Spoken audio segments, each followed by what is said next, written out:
Hello everyone, welcome to the Counsel, a podcast series from Volody. I am Milind Kapile, VP of Sales and host of this podcast. Volody is a legal tech software company started in 2016, and our solution portfolio includes contract lifecycle management, litigation management, and insider trading softwares. This podcast series aims to offer the legal community a valuable insight through the conversation with the top legal experts. We will explore their professional journey, learnings, challenges, strategies, and viewpoints. We believe that this series will serve as a rich resource for our audience. After all, it's not just about the law, it's about the stories behind. Today we have Priyam Dhamankar with us. Welcome Priyam to the podcast. Priyam is a seasoned law professional and company secretary with over 15 years of experience across the industry. Currently, she is acting as a legal and compliance director at Servier India Private Limited.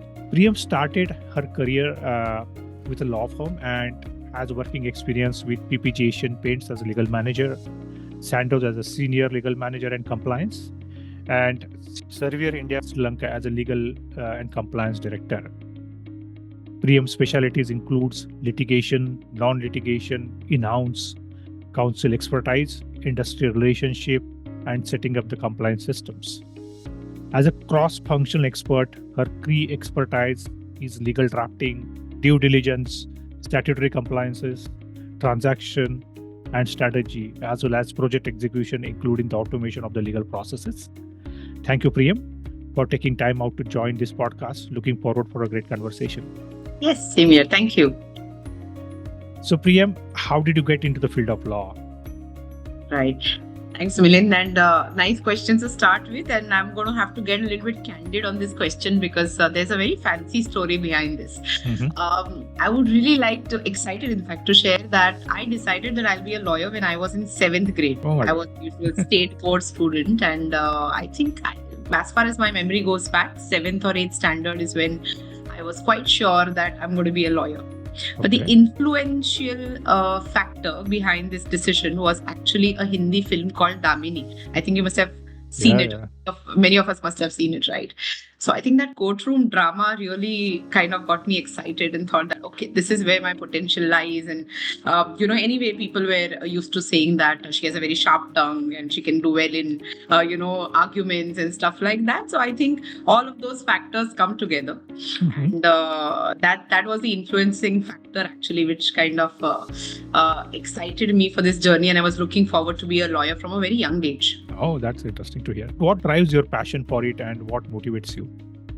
I think, like I said, I don't know if you've heard of this concept of personalities, red, blue, green, yellow. There's a nice book on it, Thomas Erickson's book.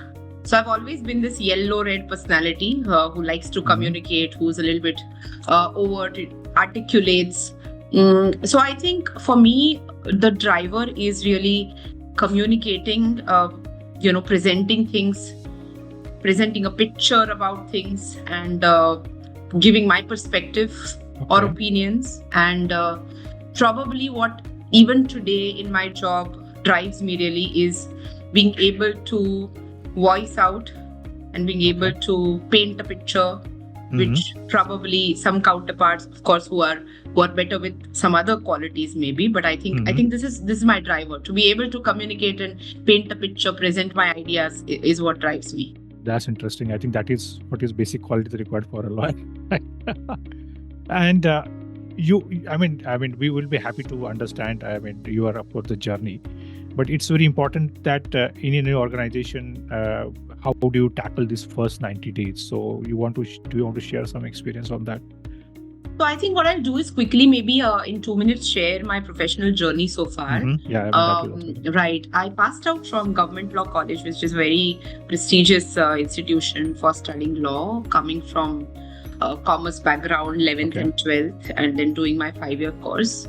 GLC that way is very competitive and it gives you a very solid foundation in terms of moot courts and that culture of interning with law firms, etc. The only thing that I did differently was I chose that along with law, I'll also do my company secretary.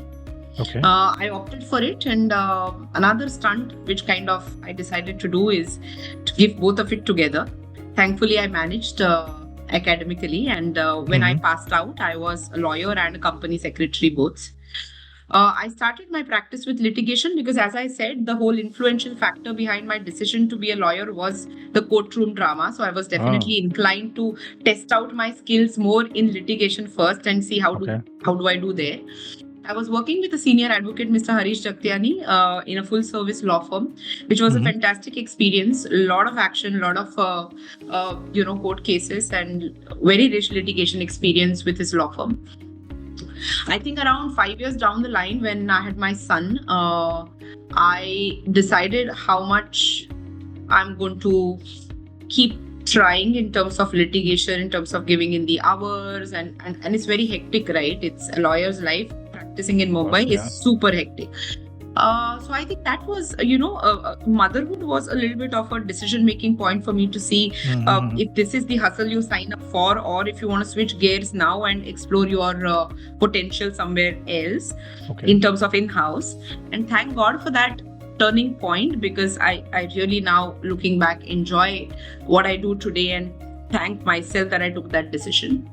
5 years down the line, after practicing in litigation, I switched to in-house. I started my journey with PPG Asian Paints, which is a joint venture of PPG Industries, a Pittsburgh-based company, and Asian Paints, which is a giant in India, which you know. Starting from there, moving to pharma with Novartis, and then sticking to pharma for last 7 years now with Servier currently. So that's been my professional journey so far. Interesting. And I think it's been a bit different, and which brings me to a question of how do I adjust to the first 90 days, because they have been quite of an adjustment. Litigation, of course, the first adjustment that you do is in terms of getting used to the shock that these are the working hours that you need to put in. Of course, being back then, you are a student, you want to hustle, you want to prove yourself, so that time it doesn't feel much. But I think it takes a lot of time for you to, first of all, adjust to the workload and to the efficiencies that are required in terms of being out the whole day in courts, coming back, meeting clients, doing your drafting, preparing for the next day briefings, etc. So for me, in that litigation sphere, that was the first mental adjustment that I had to do.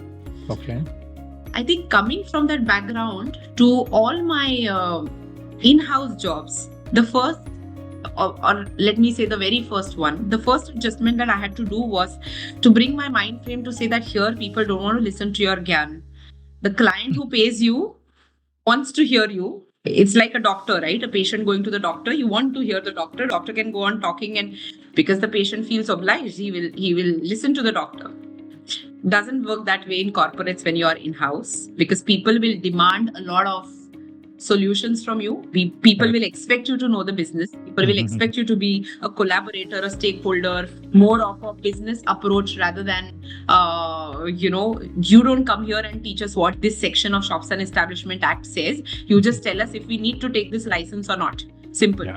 So I think changing the mindset from a consultant to a service mindset is something that I saw myself adjusting to in the in-house counsel setup. And this remains true for every switch, because the customer changes in every switch. So I think for me, being in-house is more like you being a service provider to the stakeholders within the same organization. And every time your customer base changes, so you have to adapt the first 90 days, like any marketeer, to first understand your customer, see what they want, see what's the culture of the organization, learn all these softer skill concepts of being a lawyer, even if you're a lawyer. And I think be more of an organizational oriented professional rather than just an academic lawyer-based professional. Yeah. Great perspective, actually. I mean, really appreciate that. So again, basically being an in-house lawyer, you have started the journey. So what kind of challenges you come across, and what are the processes you have brought actually in the organization to make your life easier? Right. So I think it's a very broad story to cover, Milind, but I think I'll probably just, because it's been 15 years now, it's a lot of journey, many experiences of handling projects, many different things taken up in each stint with each job. So a lot of stories there, but I think I'll probably highlight the key events of each of my stints so far very quickly. In practice, I think, when I was practicing, I handled some of very, I would say, key cases. We had one very interesting case of Mehboob Studios, very important case of back then the Dharavi redevelopment dispute which came up. And I think it was a great insight to know that, what you see is a single speck of a case or incident that you read in the newspapers, but for some of these high profile cases, when you see actually what has been the background story and get to work on it and meet those people actually whom you read just about in the newspapers and actually see them behind the screen, I think about the litigation experience, I think that was some of the important stories of the journey, I would say I still recollect. In PPG Asian Paints, I started off, I was a new in-house counsel switch, just taking over. And like I said, it took me a while, and thankfully I had a very good mentor. I was reporting to the CFO back then. The legal function was reporting to the CFO.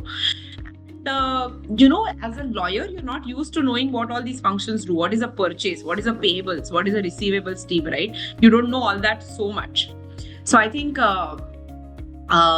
starting from aligning myself with the expectation of here you have to cater to what your teams need. Starting with that, I think with PPG Asian Paints, I was responsible for setting up the entire mechanism for a lot of statutory compliance, because we had about 54 statutory CAF locations, and you have to manage the statutory compliance for all those with 2 factories. One R&D center, which brings in the whole lot of manufacturing setup compliance, right? Statutory compliance, renewal of licenses and stuff like that. And we were just a team of 2. And obviously the other person was reporting to me. So considering that that person needs to be guided, and I myself was quite young, I think that was quite a navigation, but it gave me a lot of boldness and confidence to handle status later on. I think we also implemented CLM in PPG Asian Paints. Back then, the statutory compliance softwares were just budding new as a concept. So, also establishing that setup for the entire matrix of PPG Asian Paints was a learning. In Novartis, I think when I joined Novartis, I walked into the gate with a strike on and workers sitting outside the gate. And it was a very business continuity situation back then for Novartis, but I think it was the first ever direct IR industrial relations experience for me. And I think the negotiations between the management and the workers had failed already. So the only option to win this fight, so-called, with the workers was more of a legal fight rather than a negotiation or a demand accepting or not accepting fight. So I think doing that successfully was a huge learning and experience in terms of talking to the workmen, talking to the unions, facing all sorts of arm twisting, the constant dissatisfaction in the employees in terms of how the company is treating us. I think huge learning there. Now with Servier, I think, Milind, my role has expanded from just legal and compliance to company secretary, overall governance. I handle CSR for Servier India, which I do very actively. You can see on my LinkedIn page, I do a lot of support for organizations that we work with in a very meaningful way, driving some volunteering activities within the organization. And also internally within the Servier world, a part of a few projects, like we have this initiative called She's Servier, which is kind of for creating an ecosystem for women in leadership, right? So I think now I am growing more in terms of a horizontal growth and not just vertical in terms of progressing with the designations. So I think that's what I love about my job, and those have been some of my key shaping events in my career. Absolutely interesting, actually. I mean, this is definitely good to know, and you are also sharing the stories, also real life stories also. So I mean, complexity are there actually in litigations, right? Basically you have been handling litigations in a big way. So basically, how do you see basically the litigations across the different sectors you are able to manage, and how do you basically streamline any processes actually into this? Correct. So I think, it can be, Milind, if not managed well for a corporate, and I'll speak now from an in-house perspective, a great pain point for an organization, for any organization. in Asian Paints, because I told you the network of the CFA setup was spread over pan India, and the business was also more like retail. We deal with paint dealers, etc. The issue was of outstanding, and recovering money from these outstanding customers led to a lot of litigation. And when you especially have fragmented litigation spread in different parts of the country, I think it's a huge pain to manage all that, not just from the perspective of understanding the cases, but also logistically to have so many lawyers on the panel. It's always a debate in terms of you go with one centralized law firm who have set up pan India, is that more economical and feasible, or you go with different lawyers, customized basis, appointed in different parts of the country, but then that comes with the load of managing each one of them, right? So I think I see this logistical part or operational management I see is something which is very difficult for all in-house lawyers to figure out. Thankfully, if they have a supportive management, then things get easy, because then at least they can get their own empowerment, and if they are left to take the decisions, then they have the flexibility. But in organizations where culturally it's slightly difficult, micromanaging, then it can be really difficult to maneuver and say, how do we every time go for an approval to appoint a new lawyer, new law firm? Things with the existing law firm sometimes don't work well. Then how do you work on changing them, and what can you do to deliver results? Because after all, the management will ask you, we have 10 cases going on, tell us where we are doing well and where we are not. So coming to results of the litigation is the second challenge, of course, because in litigation, it doesn't work like sales. It's not a number that you can promise and get at the end of the year and earn your incentives on it. It's always going to be subjective, and depending on n number of factors. Something as simple as the judge was not in the mood today, so he just gave an adjournment. He just didn't come, right? So I think that's another thing. And I think third is calibrating the expectations of the organization with what you can deliver. Because it's very difficult sometimes, especially in multinationals, when global or regional stakeholders are involved, to explain them why does it take so much time in Indian courts? Why is a case in one whole year not progressing and only adjournments are given, right? So of course you can narrate stories and you can tell them that this is what happens, but then there is an element or a limit to which you can also disparage your own system and express your own disappointment for it. And I'm particularly against it. Like, every country has their own ecosystem and this is ours, but this is how it is. So I think one of the other challenges that professionals like me face is always balancing these expectations, especially in sensitive topics like, trademarks, where in some jurisdictions it can be very fast. Injunctions are given very quickly. Here it takes time. So especially in those sensitive topics, to explain especially the regional counterparts why it's taking time. Another sensitive topic could be counterfeits. I'm in pharma now, and counterfeit is one topic where we really need to act fast. You get a lead of some counterfeit getting sold somewhere, then you really have to see how do you strategize with the local drugs authority or with the local police station to do a raid, or but that can backfire. And there are so many considerations, especially in pharma, where you're dealing with health and patients. So I think taking quick action for us can sometimes be a challenge. So these three are, I think, predominantly the challenges with most people will face in my profile. Correct. So Priyam, you will be managing actually in-house as well as basically the external counsel also. So how you are able to bridge a gap, and what basically made you successful to make a useful outcome out of that? Right. I think, Milind, from very beginning, I think I have been a very, I would say, technology-friendly person. And I believe that at some point of time, our manual efforts to keep a track of things will fail.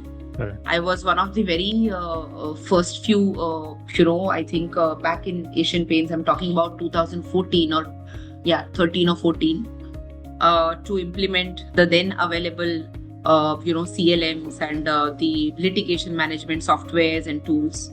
And I'm a great supporter of this because, like I said, if for organizations where the load is heavy, your Excel sheets will fail after a particular time. And you really need to take the support of technology and review it continuously with your organization's needs to see how the technology can support us Right. in terms of our efforts.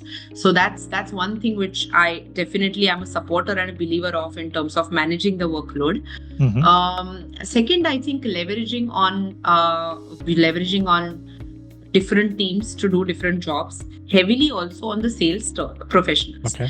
In my career, I think I've always stepped out of the head office, so-called head office mentality, and tried to work with the field team. Okay.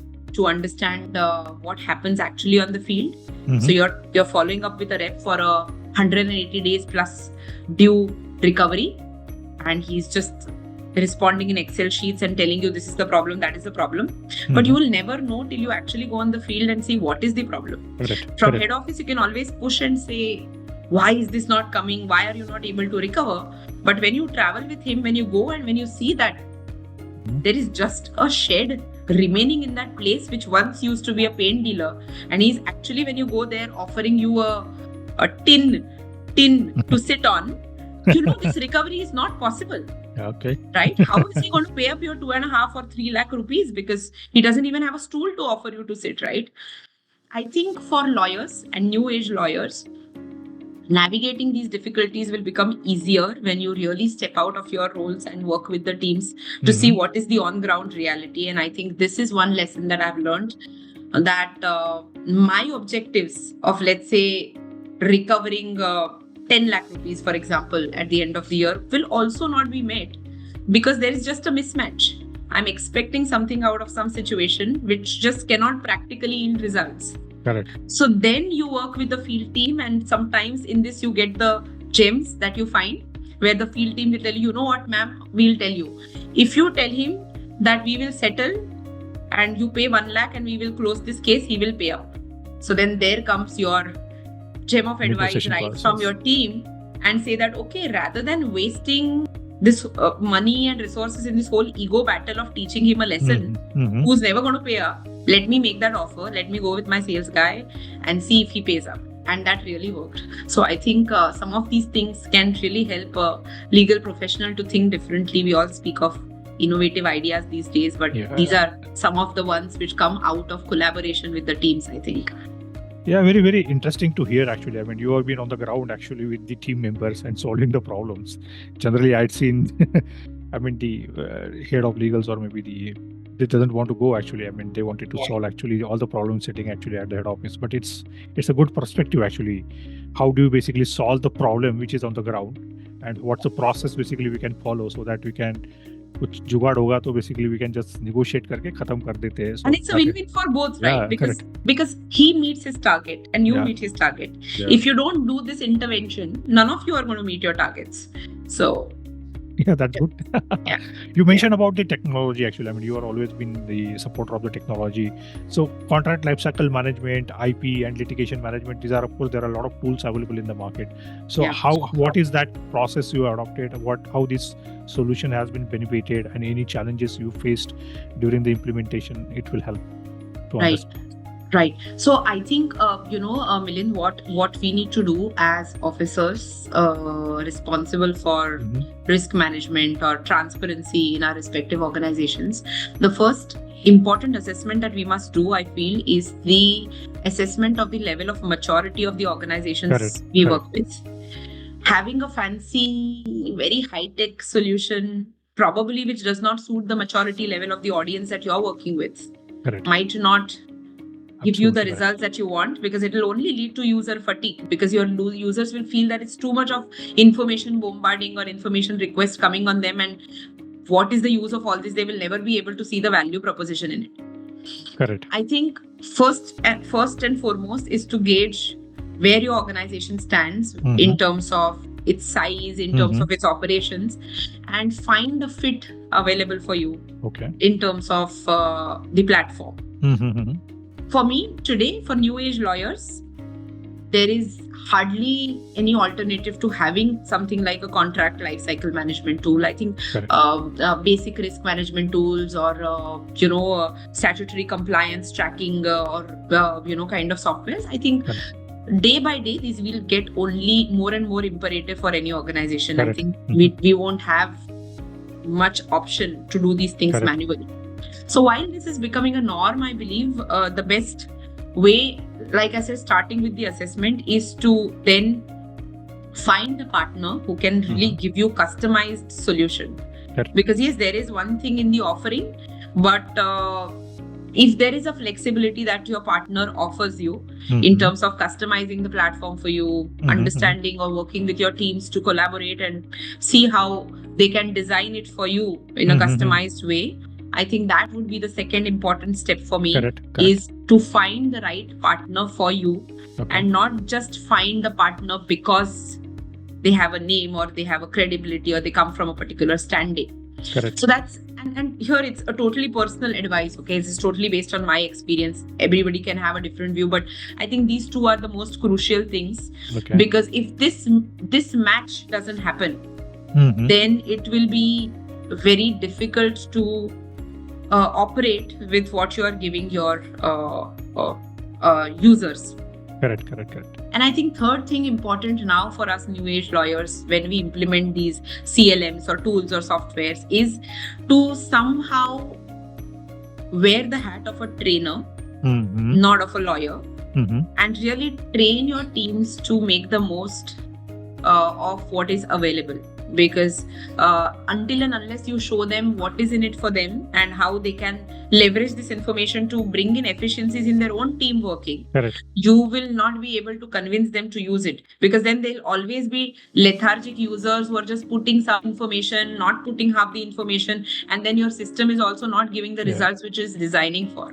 So I think these three for me are the challenges which I would really urge and invite professionals like me who may be the watchers of your podcast to really think about and strategize or take in consideration when they are doing some of these implementations. Right. Yeah, you rightly said actually about that, because implementation is equally important, not only buying the customized platform. Yeah. And successful implementation always fail if there is no, of course, the thrust from the internal team members as well as the thrust from the top management as well. And important thing is in terms of adoption also. As you said, basically you have to wear a head of a trainer. That is very important, because being a lawyer, you will be doing so many things, but apart from that, you are absolutely said correctly. You want basically this project to get successful within your organization. I will not drive, but I will be on the field, wear a hat of a trainer basically, and make the user basically comfortable with the solution, understand what's basically the best for them, and gets how this is how user adoption is going to increase. That is very important step you have mentioned. And Milind, there are sometimes very fine nuances. I have done this implementation in all three organizations. Very interesting part. You asked me about my career journey, and I forgot to mention a very interesting point about my career journey. All the three in-house roles I have taken till date have been the roles which were created. So when I joined PPG Asian Paints, there was no predecessor. When I joined Novartis, there was no predecessor in that role. When I joined Servier, there was no predecessor. So I think, I have been involved in setting up these systems, setting up the legal function, setting up, even introducing the users to such solutions that these are available. And this is something I've done before. Of course, we don't need to bring the same partner I've worked before. We can, and I've done that. It's in every organization, it's been someone different I have worked with so that it suits that particular company or organization, right? So I think having done that, there are some very small nuances, like something as simple as users have the buy-in, but they're only upset about the fact that it's one more system for which I have to remember the login and password. So sometimes when you speak to the user says, no, I have no problem. My only irritation is that I have to add one more user ID and password in my collection. So then how do you work with them? How do you bring in some propositions like a single sign-on? Is that possible? Are some of these things that you can negotiate with the user in the first place? Nowadays, you also have e-signatures. Is your e-signature software compatible with your CLM? Can you trigger those contracts signing from the system itself? Because there again, users have this feedback, and which is a very valid feedback that you always have. We come out of this system, then you go to the other system. From there, you trigger it for signatures. This is so much to manage, right? So absolutely. I mean, that's very interesting. Actually, you're not a lawyer, but basically you are of course, pioneer actually setting up these technological solutions actually with all the three organizations. Related to how AI will play a role actually. I mean, for all litigation, compliances, contracts. What is your opinion on that? No, I think I use. So now in Sevier, in our organization, we have Genial, which is like our version of in-house purchased generative AI. Okay. But prior to that being released to us, I was using ChatGPT. I have found it very useful. For example, I'll give you a quick example of where I think it's really going to be useful and it's going to be game changer versus some of the drawbacks that it might not really be a good replacement for what we do as professionals. So I have a mixed opinion. I think for something like, for example, today I wanted to send out an email to everyone about just the usual reminder about completing the mandatory compliance e-trainings, right? Yeah. And then I wanted to make it more personalized by talking about some examples, giving some recent incidents. You just give these prompts and tell the generative AI that draft an email to be sent to the organization as a sensitization mail for completing e-trainings on time with some real life examples, 1, 2, 3. Yeah. Just headers. You will be amazed within the way the draft comes. Yeah. And there's a way to look at it. The way to look at it is, oh my God, my job is threatened. Henceforth, the AI will do everything. But there is also a way of looking at it as, wow, I am also learning with the AI, right? Correct. The way it structured that reminder or the sensitization mail for me was a learning for me. It's such a beautiful piece of writing. Yeah. Next time, I would consider that writing style even in my other stuff. I agree with you. Yeah. So I think this is one very positive. I choose to look at it positively this way. And I think in those kind of things, it's very, very useful, very quick, beautiful insights, very nice structure of presenting information from which you can also learn and continuously improve your own writing. On the other hand, I think I'm not very sure that it will be able to substitute the element of human judgment. Right. And something that, like, when we are talking to each other, we have connected, right? In the first 5 minutes, you would know whether I'll connect with this speaker or not. And vice versa, I'll connect with this interviewer or not, correct?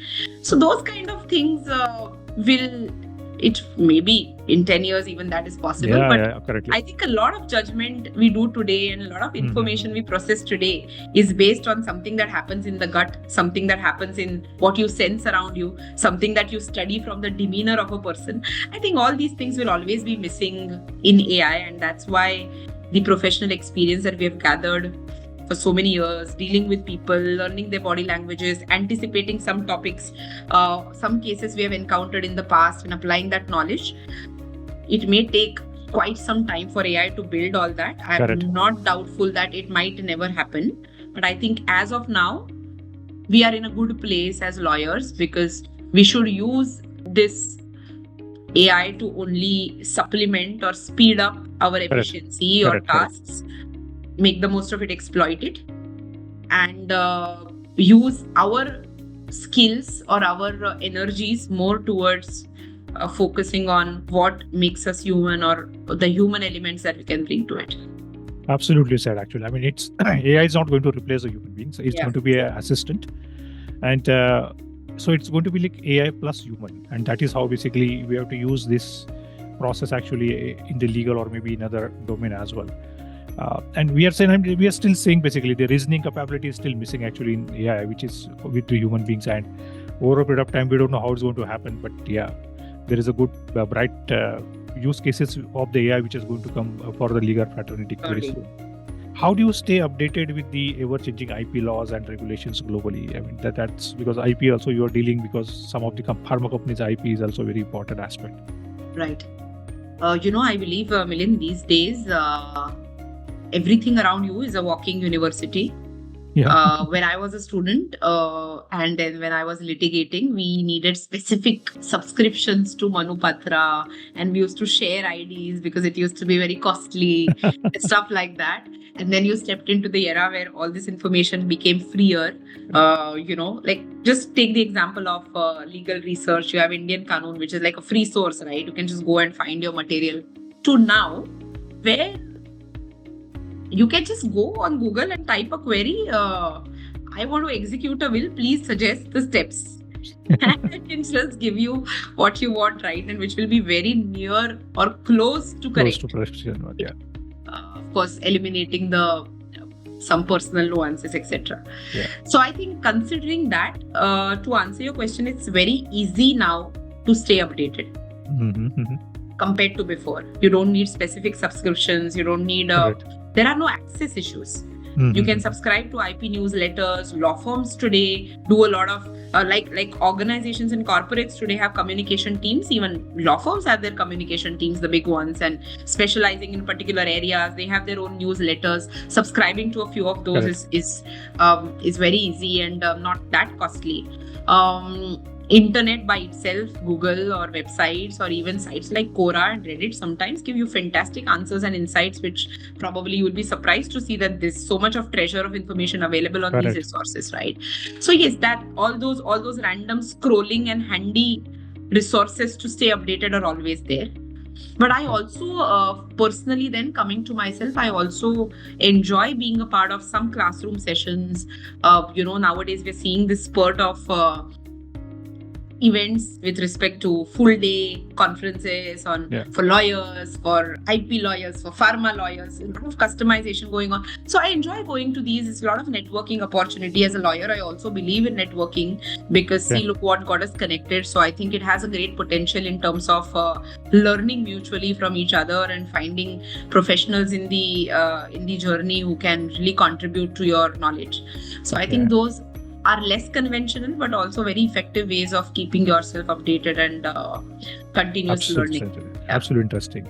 So what advice would you like to give to the young professional who want to be joining the field of law?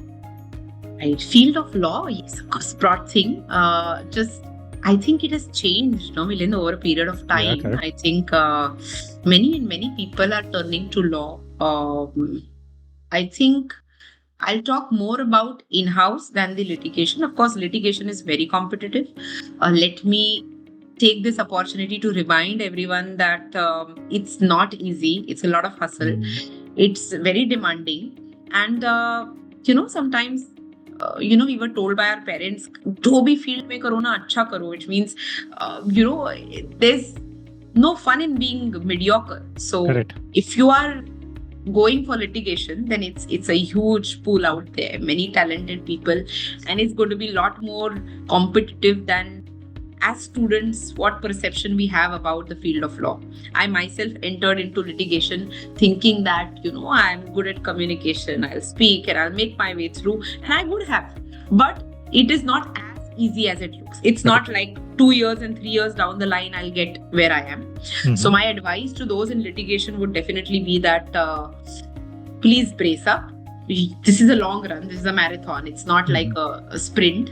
So be ready for it. If you're ready for it, then of course sky is the limit. But don't be under the impression that 3 years down the line, 5 years down the line, some of the senior counsels name that we hear as litigators is something you'll get or somewhere you'll get, right? So have patience and put in all your efforts, and of course then you can grow. For in-house lawyers, I think one advice would definitely be to completely snap out of consultant mindset and get into a service mindset if you want to succeed and earn a name for yourself in the community. Because out there again there is an industry, there is a forum, there is your, for example, pharma is an industry in itself, and there are industry organizations, and there is a class of lawyers called as pharma lawyers and stuff like that, right? So I think to shine in that area, we will really need to look at ourselves on our personal branding, on how we want to project ourselves inside the company and also outside to the external stakeholders.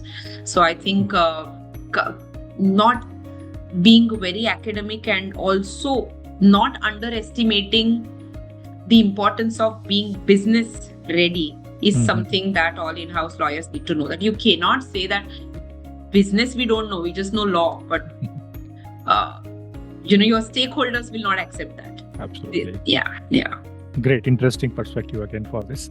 So we are moving actually to the rapid fire question sessions. So let us start that. All right. So what is your favorite legal term or phrase? I say however a lot of times.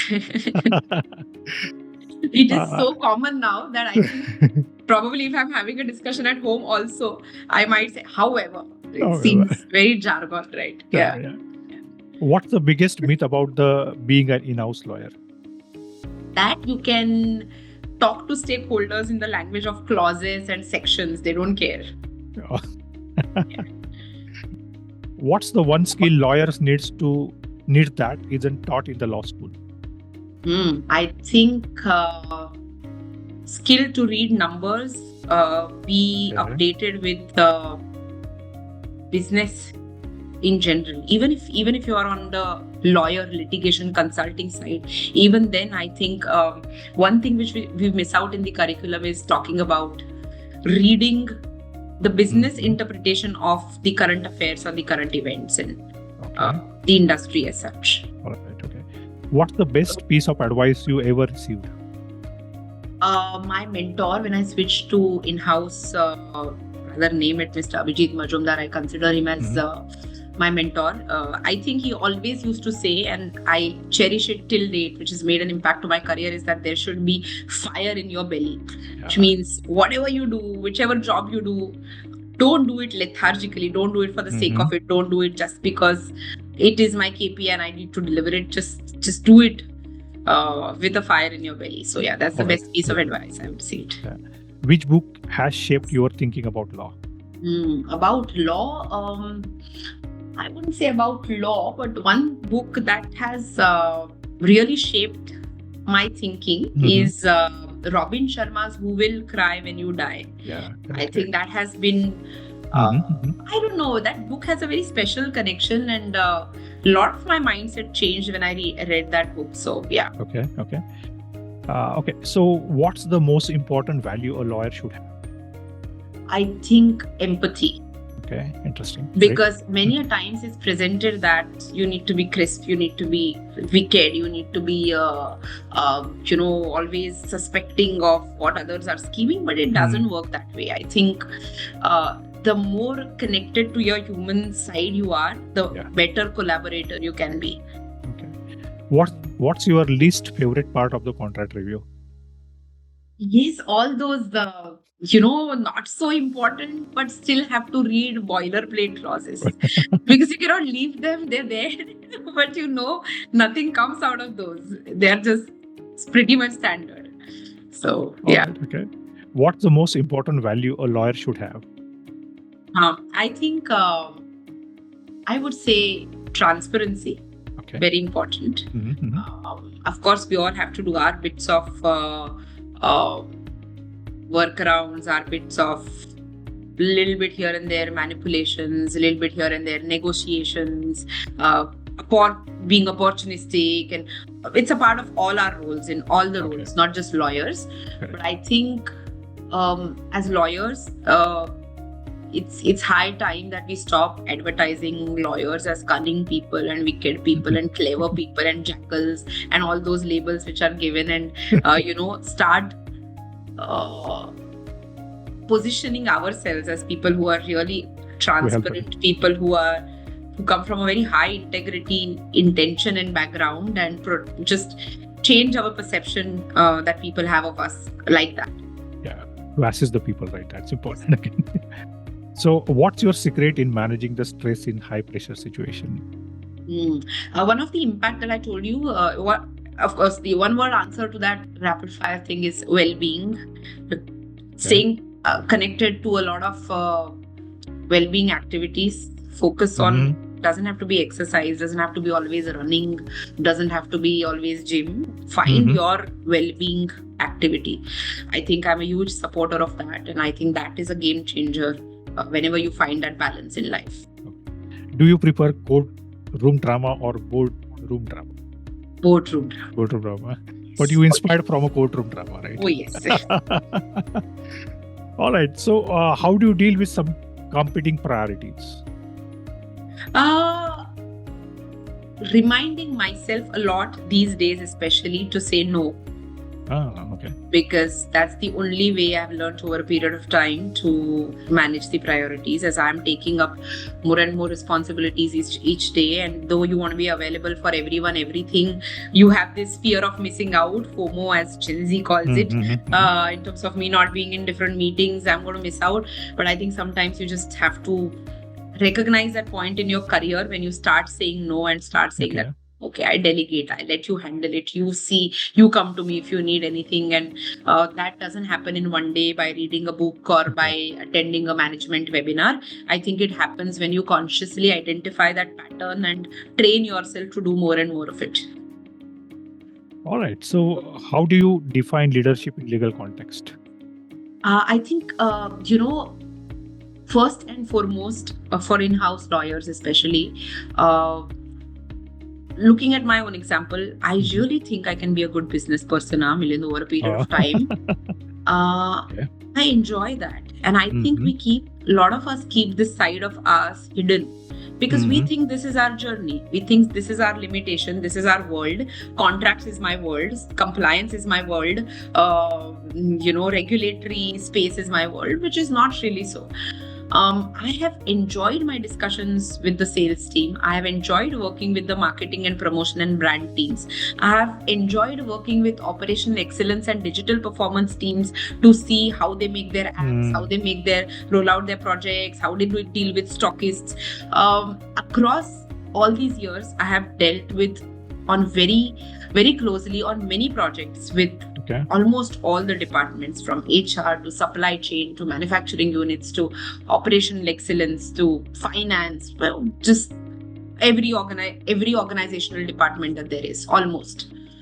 I think it is something that I really invite all lawyers to consider, is to spread their wings in terms of, if they are in-house, then not just restrict themselves to legal and compliance and contractual space, but to really get involved in business, learn what it is to run a business, or involved in these different functions, to know their role and how they can add value. And I think that just leads to something called as a concept which I read in design thinking called as a T-shaped growth. Correct. Right. So I think I like that, and I think that is something which is very underestimated. So I think lawyers can really take leadership position, not just restricted in law and being some vice chairman or vice president of legal, but in many other aspects also. And that's really a very promising prospect. All right. Great perspective to hear, actually. Okay, we have come to the end of this session. Questions. Do you want to share anything before we wrap up the session? No, I think, thanks, Milind. It's a very good idea to collaborate with lawyers. And I think good idea to bring different perspectives of people practicing and doing their bit in different parts of the world. There's a bit to learn from each one of us.